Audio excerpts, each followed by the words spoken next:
There's good games and there's bad games, and then there's good games that are bad for me. These are 10 NES games that everyone likes, but I don't.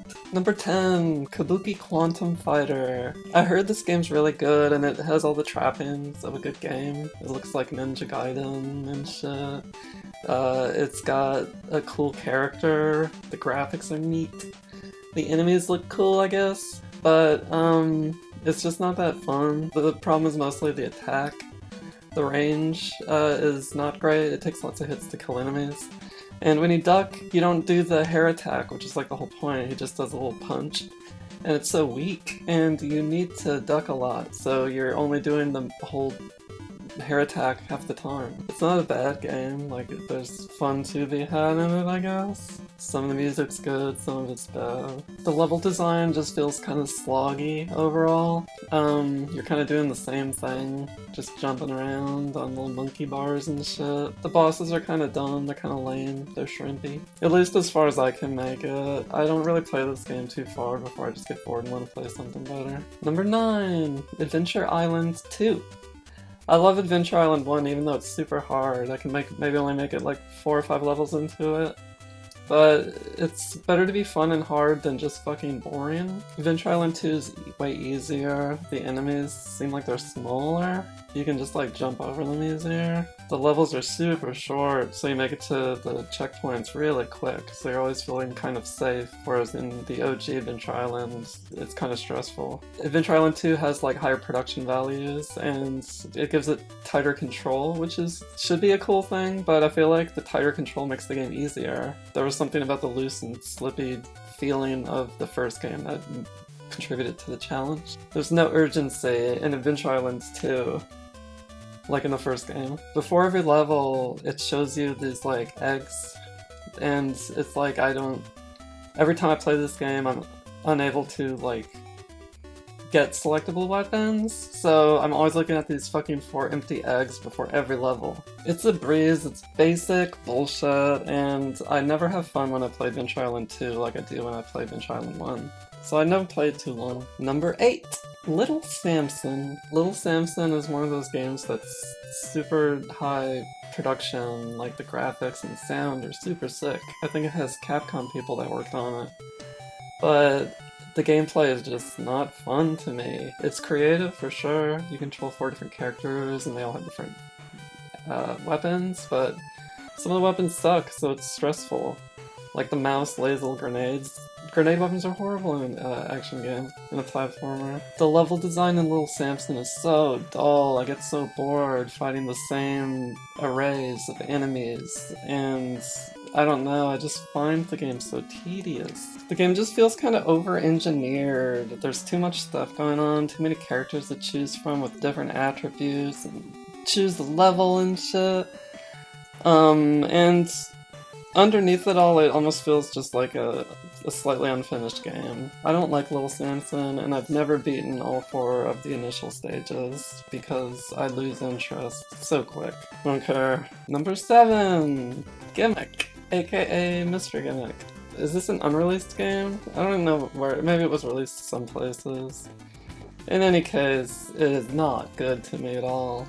Anytime I've ever turned this game on, it's like, it's cool that it's Sunsoft, it's cool that the music is fucking slapping, the music is so good. But the graphics are weird. It's like a mix of cartoony graphics with kind of like dark Batman-style backgrounds and shit. It's kind of funky. The biggest problem with the game is the weapon, the attack. It's a combination of Kirby, where you have to hold the button down, but then you throw the thing and it bounces the fuck everywhere. And then you can ride on it or something, and then sometimes you can land on enemies a certain way and turn them a color and throw them. There's all this shit. It's once again super over-engineered Nintendo game, where the play mechanics are just kind of all over the place. To me anyway. Everything is so fucking slippery, which isn't too much of a surprise from Sunsoft, but it's even more slippery. It feels like you're walking on ice everywhere. Did I mention that the music is really cool? Number 6! Super Mario Bros. 3. I know. It's kind of funny to put it here in the middle of the list, I know, but it's true. I admit it's like an awesome game and stuff. I loved it back in the day, I loved it. I played it so much that that's one of the problems. I probably overplayed it and I don't want to play it much anymore. Whenever I revisit it, it's a chore. The levels are just super quick and you just run through them and it's easy as fuck. It's so easy, you can just run through the game. I have to make it challenging by not getting any power-ups. I just do Small Mario, and even Small Mario, no power-ups, one-hit death, it's still easy as fuck. And this is compared to like Super Mario 1, which is probably the Mario game I can revisit the most, because it's based around challenge. The levels themselves are based around the momentum-based play mechanics, so it's increasingly challenging really quick, whereas Super Mario 3 is just easy straight until maybe like the later stages, and then the difficulty starts to appear, but I never make it that far because anytime I turn this game on, I start playing it and I just get bored so quick. It's a baby game. I also hate how when you reach maximum speed, it starts making that blip blip blip blip blip blip blip sound. It's so annoying, and he gets even slipperier. He doesn't control as good as he does in Mario 1, even though he does control good. And playing it recently, I was realizing some of the music is just grating to me. I don't know if it's the instruments they use, or just the compositions themselves are just, though they're memorable, they're not really appealing to me anymore. Number 5, Mighty Final Fight. I played this game for the first time recently, and I got so bored, and the problem is I just don't have a tolerance for beat-em-ups anymore, unless there's something special about them, or unless there's a second player. I found Mighty Final Fight so boring, I couldn't even get through the first 3 stages.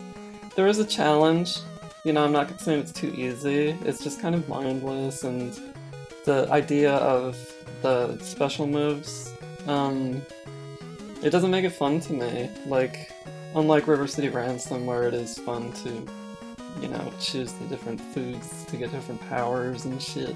Once again, it's a high-quality Capcom game with good music and good graphics, but I just don't like it. I don't want to play it, and I turn it off if I do play it. Mighty Final Fight might be mighty fine for you, but it's not for me! Number 4, Crystalis. I always wanted to like Crystalis. When I was a kid, there was this other kid that was like, this game is amazing, if you like Zelda, you'll like this game. And even now, people say that. But throughout the years, anytime I ever turned on Crystalis, I turned it off pretty quick. And it wasn't just because it's hard to figure out what to do, which is a problem. The combat's not that fun. It's fine, it's servable, it's very functional, it's good, it's decent, but it's just not fun. And then, like, there's awkward stuff too. It's hard to figure out where to go, and then when you do figure out where to go, you're not sure because you're underpowered. I was running through areas just trying to figure out where to go. Not being able to damage enemies, because I didn't have the right sword. And then I found out that that was what you're supposed to do. You're supposed to just run away from enemies for a while.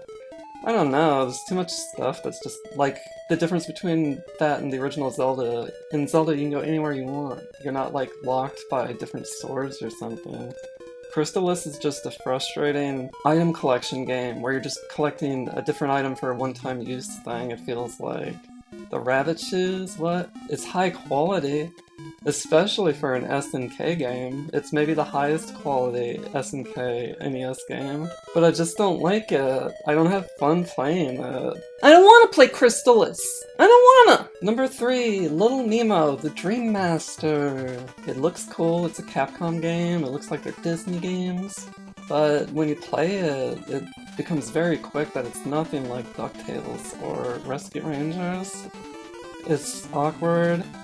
You throw these fucking jelly beans or some shit everywhere, and when you throw them at enemies, it stuns them for a second, but the enemies are walking around wearing these big shells, so when you stun them and you try to jump over them, the big shell annihilates you anyway, so what's the point of stunning them? And then you throw them into some enemies, and you jump into their flash. It's weird, and they're pointless. Like, you jump into the frog suit just to get through this one puddle of water, And then once you do, you're just walking around in a fucking frog suit. And then another part, you get into a mole costume, and you're just digging. Like, it's just boring. You're just digging left and right, and there's a key. You're just digging through stupid dirt. The pace is so slow and plodding that I can't even beat the first stage, ever. And I've played this several times throughout my life, and I can never beat the first stage because it's just so slow-moving and boring, and I don't care about little Nemo. It looks and sounds like a Capcom game, but it plays like a Crapcom game. Number 2, the Krion Conquest. This is a game that people say is a Mega Man clone because the character looks like Mega Man, and you bring up a Mega Man looking window with different abilities. But it's more like an action puzzle game because it's just room to room. You choose the right thing to clear the enemies, and then you move to another room, and you're constantly switching to fit a particular weapon into a particular situation, which is nothing like Mega Man, where you have an assortment of weapons to use however you fucking want to. The graphics are horrible, I think, and the music is so grating. It's nothing like a Mega Man game to me, and I'm just surprised that so many people like the Krion Conquest, because it's like, once you get over the immediate novelty of it being inspired by Mega Man, you realize it's nothing like Mega Man. I can't get through the first stage of this game. I always shut it off. And now for number 1! This isn't number 1 because it's the worst game or anything. In fact, it may be like the most polished and the most critically acclaimed of all these games, aside from Mario 3. Metal Storm! Everyone loves Metal Storm! Metal Storm! Metal Storm! And it is super high quality. It's got awesome graphics and animation, and colors, and music. It's cool, what a great package, right? And it has this crazy gravity control play mechanic that should be so fun. But to me it's not. I just don't have fun with this game. It feels claustrophobic and just over-engineered. Like, when you press the button, you don't just go up and down, but like everything else does, so it kind of turns into more of an action puzzle game. And then the levels don't kind of let you just enjoy the play mechanic. Each level gets just kind of clever about how it's gonna play with the play mechanic this time. So it's just always kind of, it's too creative for its own good, if that makes sense. I get why this game is so acclaimed. Like, I'm not trashing it in any way, I'm just saying that it is not for me. I never have fun with Metal Storm, ever. And I never will! You gotta let me know, what are your worst, best Nintendo games? Let me know in the comments, or any system really. And that's this cat's take!